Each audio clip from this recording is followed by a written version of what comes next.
क्या वास्तविकता वास्तव है? Is reality real? इस ब्रह्मांड में हमने आज तक चाहे कितनी भी खोज कर ली हो, लेकिन वो सबसे कॉम्प्लेक्स चीज जिसे हमने आज तक खोजा है वो है हमारा दिमाग। हम जो भी देखते हैं, जो भी सुनते हैं, जैसा भी महसूस करते हैं, वो सारा कुछ यहीं होता है, इसी के अंदर। पर क्या जो हम देख रहे हैं, सुन रहे हैं और महसूस कर रहे हैं, क्या वो सब वास्तव है? क्या हम सब वास्तव हैं या फिर वास्तविकता कुछ और ही है? ये सुनने में काफ़ी वियर्ड लगता है, राइट? लेकिन सच में क्या आप वाकई में कह सकते हो कि ये दुनिया एक भ्रम नहीं है? वर्चुअल रियलिटी, शायद आपने इसके बारे में सुना होगा। ये एक कंप्यूटर जनरेटेड सिनेरियो है जो हमारे सेंसेस यानी इंद्रियों तथा अनुभवों के माध्यम से हमें वास्तविकता का बोध कराता है। अगर आपने कभी इसे ट्राई किया है तो आपने इसके अनुभव को महसूस किया होगा। ये हमारे दिमाग को एक तरह से भ्रम में डाल देता है। हम VR यानी वर्चुअल रियलिटी को लगातार और एडवांस बना रहे हैं। आज आपको मार्केट में कई सारे VR गेम्स मिल जाएंगे जो हमें पूरी तरह गेम्स के अंदर होने का एहसास कराता है। अगर ऐसा ही चलता रहा तो ये संभव है कि एक दिन हम भविष्य में अपना खुद का सिमुलेटेड वर्ल्ड बना लेंगे।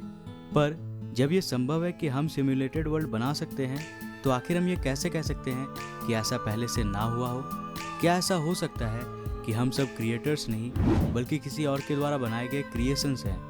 क्या ऐसा संभव है कि हम वास्तविक नहीं हैं और हम इसके बारे में जानते भी नहीं? आज मैं आपको बताऊंगा कि आखिर ये दुनिया क्या है और ये कहाँ से आया है। आज हम जानेंगे कि कैसे हमारा फ्यूचर हमारे पास्ट को निर्धारित करता है और फिर ये वापस हमारे फ्यूचर को तय करता है। तो इसे जानने के लिए इस वीडियो को शुरू से अंत तक जरूर देखना। सो गाइज, मैं हूँ कौशिक। चलिए शुरू करते हैं आज का ये एपिसोड। जब भी मैं अपने आसपास देखता हूँ, मेरे दिमाग में अक्सर ये सवाल आता है कि आखिर ये दुनिया ऐसा क्यों है जैसा हम देख रहे हैं। आखिर वो क्या है जो ये तय कर रहा है कि ये दुनिया कैसी दिखती है? आखिर वो क्या है जो मुझे जिंदा होने का एहसास कराती है? वेल, इसका सीधा सा जवाब है कॉन्शियसनेस यानी चेतना। लेकिन आखिर कॉन्शियसनेस क्या है? वेल, हम नहीं जानते हैं। हम बस इतना कह सकते हैं कि कॉन्शियसनेस वो है जो एक जीव को जिंदा होने का अनुभव कराता है। पर क्या ये दुनिया वाकई में एक सच है या शायद ये एक सपना है जिसे किसी ने खास हमारे लिए बनाया है? आखिर हम कैसे कह सकते हैं कि एक सपने में और एक वास्तविक दुनिया के बीच में क्या फ़र्क है? हम जो कुछ भी हैं वो सब कुछ ये हमारा दिमाग है। सारा कुछ इसी के अंदर समाया हुआ है और यही हमें किसी भी चीज़ के होने का अनुभव कराता है। हो सकता है कि ये सारी दुनिया असल में बस एक इल्यूजन है जिसे हमारे दिमाग में इनकोड किया गया है। कैसा होगा अगर मैं कहूँ कि वास्तविक दुनिया में कोई गंध नहीं है, ना ही कोई स्वाद है, ना ही यहाँ कोई आवाज़ है और ना ही कोई रंग। अगर हम कभी अपने वास्तविक दुनिया में चले जाएं, तो शायद हम उसे कभी पहचान भी नहीं पाएंगे। पर क्या इसका कोई सबूत है कि हम एक सिमुलेशन वर्ल्ड में जी रहे हैं? आइए पता लगाते हैं। Number 1, information. कई सारे वैज्ञानिक ये मानते हैं कि रियलिटी यानी ये दुनिया असल में इन्फॉर्मेशन से बनी है। इन्फॉर्मेशन यानी मीनिंग, यानी कि मतलब हर एक चीज़ का। शायद एक भाषा या शायद एक कंप्यूटर कोड। अगर आप अपने कंप्यूटर या मोबाइल फ़ोन के स्क्रीन में देखोगे तो यहाँ दिखने वाली सारी चीज़ें, सारे पिक्चर्स, नंबर्स, डिजिट्स, सब कुछ असल में बाइनरी कोड्स है जो कि 0 और 1 के ग्रुप में होता है। इसे कंप्यूटर लैंग्वेज भी कहा जाता है। ये कोड्स ही ये डिसाइड करती हैं कि आपके स्क्रीन का कलर कैसा होगा और उस पर इमेज कैसा बनेगा। ठीक उसी तरह से हो सकता है कि हमारे ये दुनिया भी असल में खास तरह के कोड से बना है जिसे हमारा दिमाग एक बिल्कुल रियल वर्ल्ड की तरह दिखाती है। आप वर्चुअल रियलिटी का भी उदाहरण ले सकते हो।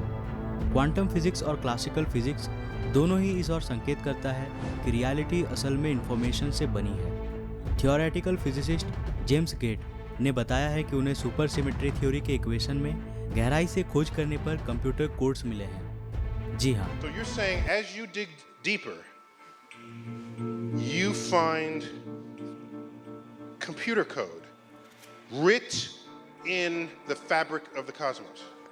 Into the equations that we want to use to describe the cosmos, yes. Computer code. Computer code, strings of bits of ones and zeros. You're saying it is computer code. It's not even just is computer code, it's a special kind of computer code that was invented by a scientist named Claude Shannon in the 1940s. तो क्या ये सही है कि ये दुनिया और कुछ नहीं बस एक वर्चुअल रियलिटी है? Number 2, pixelation. German physicist Warner Heisenberg ने क्वांटम मैकेनिक्स के पहले इक्वेशन की खोज की थी एक प्रकार के गणित के जरिए जिसे हम कहते हैं द मैट्रिक्स थ्योरी। इन्होंने पता लगाया कि स्पेस और टाइम असल में 3 डायमेंशनल क्रिस्टल से बने हैं, जिसकी आकृति एक टेट्राहेड्रॉन है, यानी एक 3 डायमेंशनल इक्विलैटरल ट्रायंगल, जिसके प्रत्येक किनारे की लंबाई इस ब्रह्मांड की सबसे छोटी पॉसिबल इकाई है, जिसे हम कहते हैं प्लैंक लेंथ। एक प्लैंक लेंथ 10⁻⁻35 मीटर के बराबर होती है, यानी 0.35 zeros and 1 मीटर। आसान भाषा में कहे तो एक प्लैंक लेंथ एक प्रोटॉन के साइज से करीब 100 अरब गुना छोटा होता है। तो जैसा कि आपने देखा होगा कि आपका टीवी स्क्रीन भी छोटे छोटे ब्लॉक्स में बटा हुआ है, जिसे हम पिक्सल्स कहते हैं। ठीक उसी प्रकार हाइजेनबर्ग ने बताया कि रियलिटी भी असल में इन 3D पिक्सल्स यानी इन टेट्राहेड्रॉन से मिलकर बना है। यानी हम जिस दुनिया को देख रहे हैं वो और कुछ नहीं बल्कि छोटे छोटे 3D पिक्सल्स हैं। आप, हम, आपका कंप्यूटर, आपका मोबाइल, सारा कुछ और कुछ नहीं बल्कि ये छोटे छोटे यूनिट्स हैं जो आपस में मिलकर एक परछाई बना रही है। लेकिन आखिर हम इन परछाई को रियल कैसे मान लेते हैं? आखिर क्यों ये दुनिया हमें इतनी वास्तविक लगती है? वो क्या चीज़ है जो हमें इन पिक्सल्स या इन्फॉर्मेशंस को एक 3 डायमेंशनल वर्ल्ड के रूप में दिखाती है? ये है कॉन्शियसनेस। कॉन्शियसनेस का हमारे वास्तविकता के साथ एक गहरा संबंध है। लेकिन इसके बारे में जानने से पहले आइए पहले जानते हैं इसे। Number 3, causality loops. Albert Einstein ने अपने सिद्धांत के जरिए बताया कि टाइम असल में एक इल्यूजन है। हमारे दैनिक जीवन में हम समय को एक लगातार चलते हुए क्रम में देखते हैं जो कंटिन्यूअसली पास्ट से फ्यूचर की ओर बढ़ रहा है। लेकिन इमेजिन कीजिए कि ये सारा ब्रह्मांड सब कुछ एक सिंगल मोमेंट में फ्रीज है, ठीक मूवी के एक सिंगल फ्रेम के जैसा। हम समय को इन फ्रेम्स के एक सीरीज के रूप में भी देख सकते हैं, जहां हर एक फ्रेम में ये संसार ठहरा हुआ है और हम इन फ्रेम्स के एक सीरीज में आगे बढ़ रहे हैं। अगर हम इन सारे फ्रेम्स को या कहें तो सारे मोमेंट्स को एक लाइन में रखें, ब्रह्मांड के सारे पॉसिबल मोमेंट्स को बिग बैंग से लेकर अब तक, तो हमें मिलेगा एक जियोमेट्रिक ऑब्जेक्ट जिसे आइंस्टाइन ने नाम दिया ब्लॉक। जैसा कि मैंने पहले बताया प्लैंक लेंथ के बारे में, ठीक उसी तरह टाइम का भी एक सबसे छोटा यूनिट होता है, प्लैंक टाइम, और ये प्लैंक लेंथ के तुलना में और छोटा होता है। 1 plank time equals to 10⁻⁻43 seconds होता है। यहाँ हर एक फ्रोजन मोमेंट्स दूसरे से थोड़ा सा अलग होता है। आइंस्टाइन ने बताया कि सारा समय सारे समय में सब समय होता है। इसका क्या मतलब है? इसका मतलब है हमारा भविष्य, वर्तमान तथा भूतकाल सभी अलग अलग फ्रेम्स में मौजूद होते हैं। लेकिन आखिर ये फ्रेम्स या मोमेंट्स केवल पास्ट से फ्यूचर की ओर ही क्यों बढ़ता है? ये फ्यूचर से पास्ट की तरफ क्यों नहीं बढ़ता? इसे कोई सही से बयान नहीं कर पाया है। लेकिन कुछ साइंटिस्ट मानते हैं कि टाइम पास्ट से फ्यूचर की ओर बढ़ता है और फिर फ्यूचर से पास्ट की ओर, और इसी तरह ये एक एंडलेस टाइम लूप यानी एक अनंत कालचक्र में चलता रहता है। लेकिन हमारा खोज अभी खत्म नहीं हुआ है। हम तो बस अभी वास्तविकता के खोज में निकले हैं। याद है मैंने आपको पहले बताया था कि कॉन्शियसनेस का हमारे वास्तविकता से एक गहरा संबंध है। उसे हम जानेंगे हमारे नेक्स्ट एपिसोड में। तो आज के लिए बस इतना ही। नेक्स्ट एपिसोड में मैं आपके सामने रखूंगा एक ऐसा सबूत जो वाकई में आपको वास्तविकता के बारे में सोचने के लिए मजबूर कर देगा। तो अगर आपको नेक्स्ट एपिसोड चाहिए तो इस वीडियो को ज़्यादा से ज़्यादा लाइक करो। अगर इस वीडियो में कुल 4500 लाइक्स आए तो मैं आपके लिए इसका अगला एपिसोड भी ज़रूर बनाऊंगा। तो वीडियो को ज़्यादा से ज़्यादा लाइक करो और अपने फ्रेंड्स और फैमिली के साथ शेयर करो।